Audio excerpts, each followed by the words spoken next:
Hey guys, Richie150 here. Welcome all back to the unboxing video of Helena's Larsene's Crafting Catalog.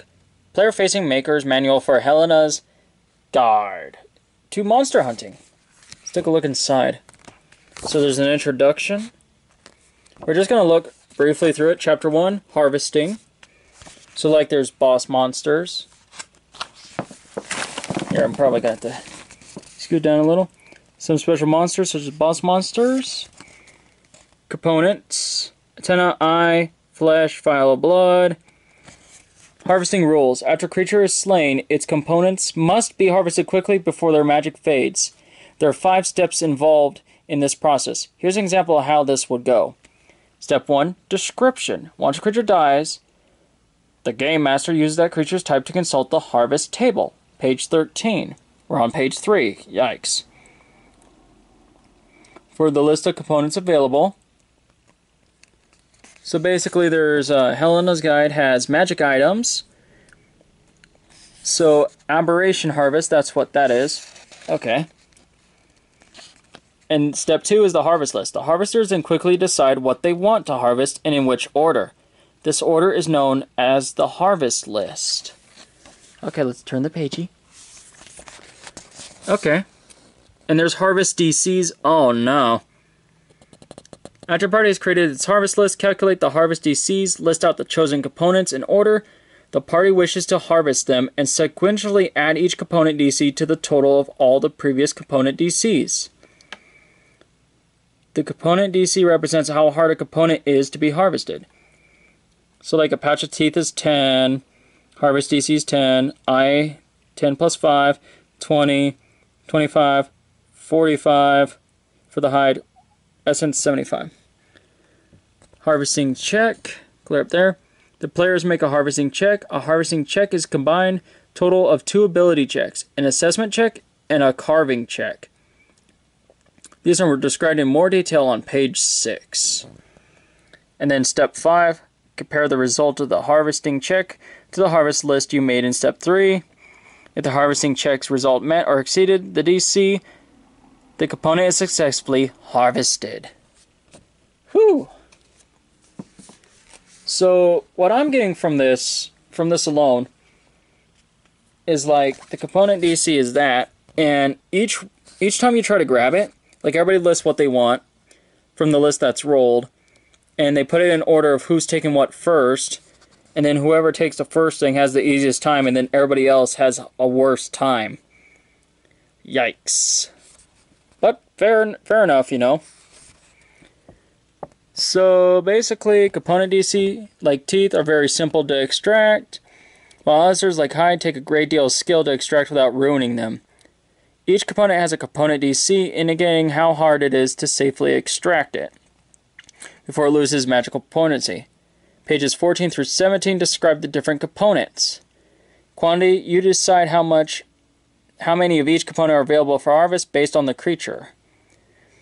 For example, you might decide that a severely damaged aboleth can only yield 1 eye and 1 tentacle. So it's up to the DM to choose how much is left over. Like if you use Fireball and blow up a griffin to pieces, you're probably only going to get 1 leg. 1 single chicken leg. Harvest list. Components can be harvested in any order, regardless of component DC. The harvest list details which components the harvesters wish to attempt to extract in which order. Must agree on the harvest list together or defer to the carving harvester. Okay, so they must come up with the list themselves, but regardless of the component DC, components can be harvested in any order. So, I'm a bit confused there, to be honest. Any order for the component DC, regardless of component DC,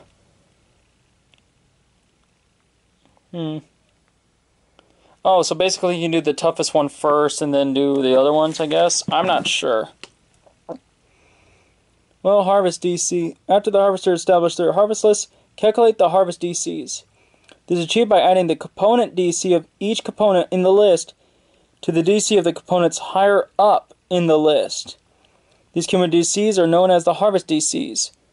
Harvesters selectively extract the components for which they meet or exceed a harvest DC. Oh, and there's even consequences right here. Starting and finishing for the sake of the failing with consequences in the storage and supplies optional rules. Page 10. It is important to know if the harvesters have started harvesting a component. A creature finishes harvesting a component if it meets the harvest DC for it. If they exceed, it is deemed to have started harvesting the next component. Oh, cool. So if you do very good on your rolls, you start harvesting the next thing on that list for somebody. So you can help each other out. Nice. I like that. I really do. It's just, if people choose what they want first, like the hide is the highest thing, if they want the hide first, they'll have a better chance of getting it than trying to grab it later on. I believe that's how that works. Oh, creature size and harvest time. So tiny ones are 5 minutes, small are 10, medium is 15, large is 30, huge is 2 hours, and gargantuan's 12 hours. That's the degradation. So basically, must begin harvesting within 1 minute of the creature's death, and not cease harvesting the course for duration of the check. As the shortest harvest time of any creature is 5 minutes, a character only has time to harvest one creature after a battle before the other creatures have degraded. Oh, yikes. Whew. Oh, cool. And it tells you which skills you need on this next page. Like its aberration, you need Arcana. Beast is Survival. Celestial is Religion. Construct is Investigation. Dragon is Survival. Elemental is Arcana. Arcana for Fae. Fiend is Religion. Giant's Medicine. Medicine for a giant. Humanoid's Medicine. Monstrosity is Survival. Ooze is Nature. Plant's Nature. And Undead is Medicine. How to best extract and store creature components. A character must make an intelligence check. So that's where intelligence comes in, to make sure you can properly store these. Oh, and it even narrates it for you too. I'm not going to read through all that. Let's see, spells and buffs. Okay, so you can actually use spells and buffs right here. But it has to be the entire duration of the harvesting check. So in other words, the whole entire time. So if the spell lasts for, say, like 5 minutes, and you're trying to harvest a medium creature, which takes 15, it's not going to help. And it tells you how to do with proficiency bonuses on this page. Optional rules, like ruining components. Meta tags, outcomes, recipes. Trading these components, storage supplies. Like volatile components and failing. Kaboom. I'm guessing. Special damage. Yikes. For example, a harvesting check result of 11 when trying to skin an ice devil, which is 20 for the DC, results in no components and the carbon harvester taking 3d6 cold damage. So if you fail, there can be some consequences. Storage and supplies are needed. Harvesting supplies. Oh, and you can even find traders too. So it tells you how much settlement populations, the modifier needed, and the reset time to trade back with them. So that's nice. Let me see. Harvest tables are right here on page 13. It even has something about interesting anatomy. You can grab the component and DC from a different creature tables. Okay. So if there's something with unusual anatomy, you can grab something from something else's table. So that's nice. Let's see, anything else? Oh, and it gives you all the info like the fiend, the humanoid, the ooze, the plant. I want to harvest this dandelion. But remember, it was a lion-like creature that you killed. Mundane ingredients? Okay, chapter 2 is all about crafting. Get that anvil and hammer out. How stuff's made. Manufacturing, enchanting, forging. And create your mundane, non-magical items from raw materials. Enchanting is the magnification of a mundane item, and forging is where both are together. So basically, manufacturing is like making a sword out of a steel thing.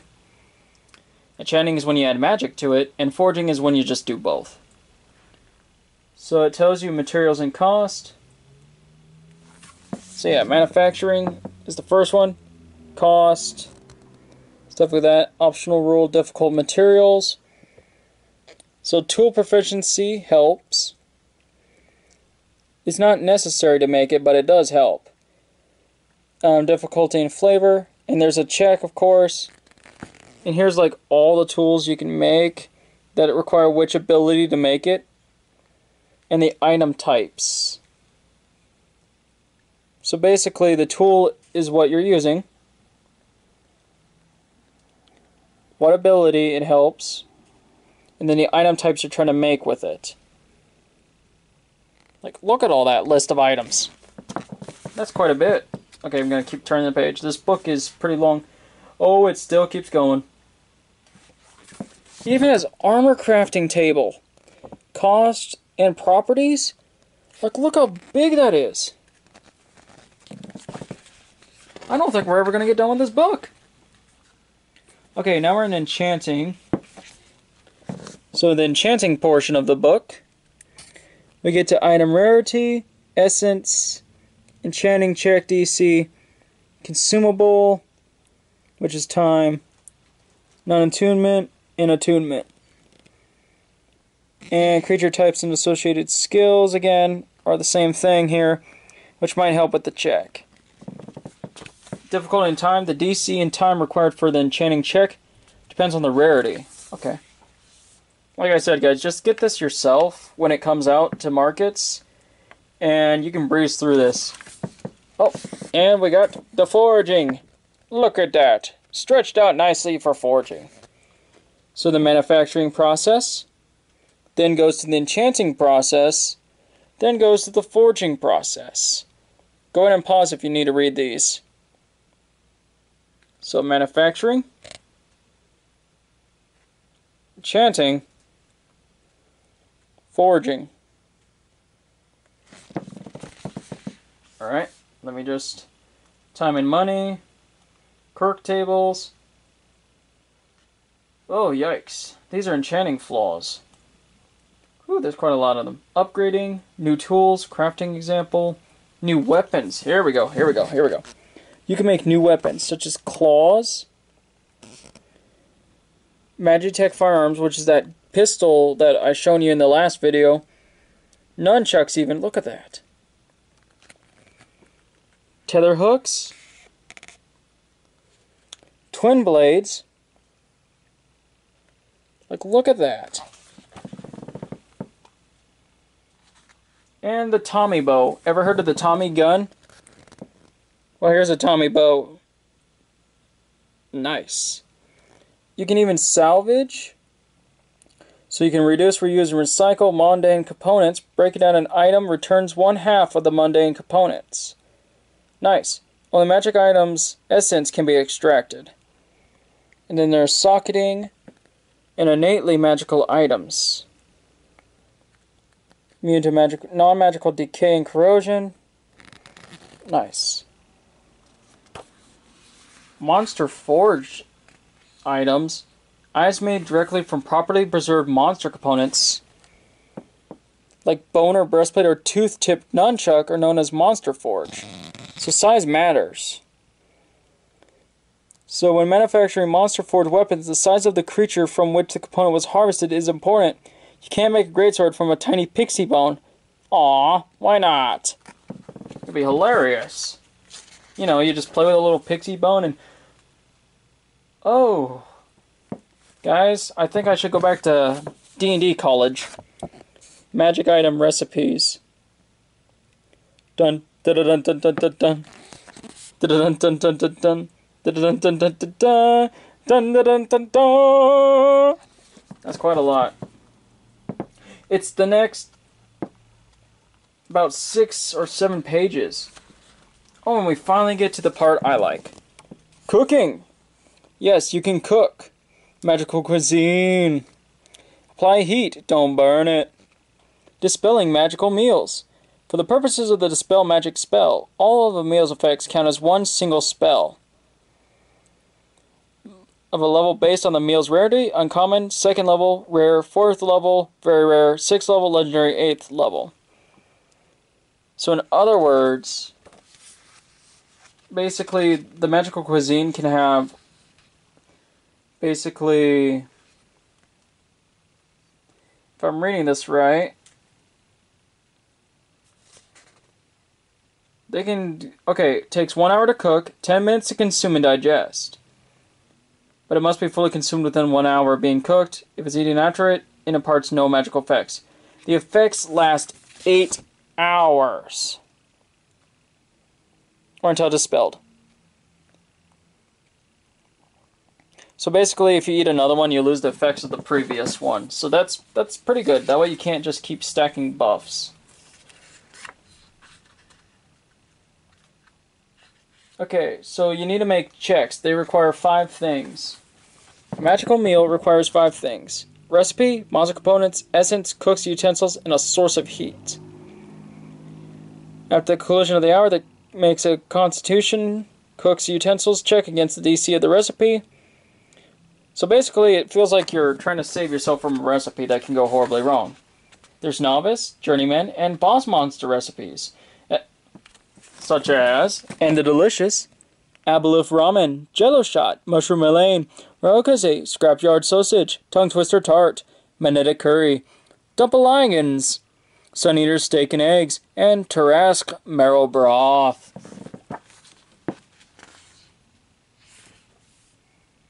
Oh, it showed. Oh, it shows you. Okay, so that's the mushroom one. I don't know how long these videos are going. Here's the tongue one, the Jello Shot, the Magnetic Curry, the Dumpelingans. Yeah, you can probably guess which one that's from. And there's the delicious Tarrasque Marrow Bone. Ugh.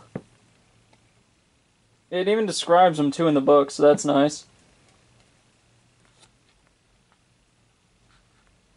Oh, yikes.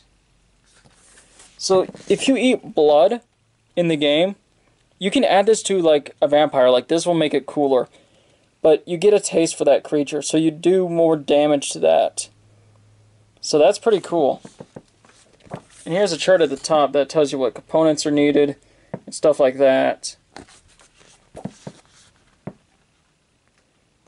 Yeah, so now there's Humperdinck's Biomancy Boutique. Use a vampire. Adventures of Masterful Maker's Manual. Look at her. I think that's Heliana, and she is holding quite a few animals. Or parts. Of maybe like 1 or 2. Oh, this is to craft familiars. Oh, look at the little guy. Look at the little guy. So yeah, the Brain Muncher. Tamer level. And everything you need to know. Cool. And a monster trainer. Nice. So it allows you to craft your own, there's the Capri Soul. There it is. The Capri Soul. Monster trainer. Tells you how to... Oh, and this one's my favorite one. I might use this one. It's called the Kutling. But yeah. The Death Shroud. What is that? What is wrong with that? Okay, so it's a guy's hand with a price tag attached to the sleeve. Like, look how cute that is. And then it becomes that. Those are bodies. It becomes that. Yikes. And everybody's favorite, the Dire Bunny. Does this little thing look familiar? Does it look very familiar? It's that bunny from the last episode. Wow, there's only like 2 more. Oh, and it has a page for all the player notes. Cool. Well, that's it for the book, guys. And I'll catch you all for the rest of the unboxing. See ya!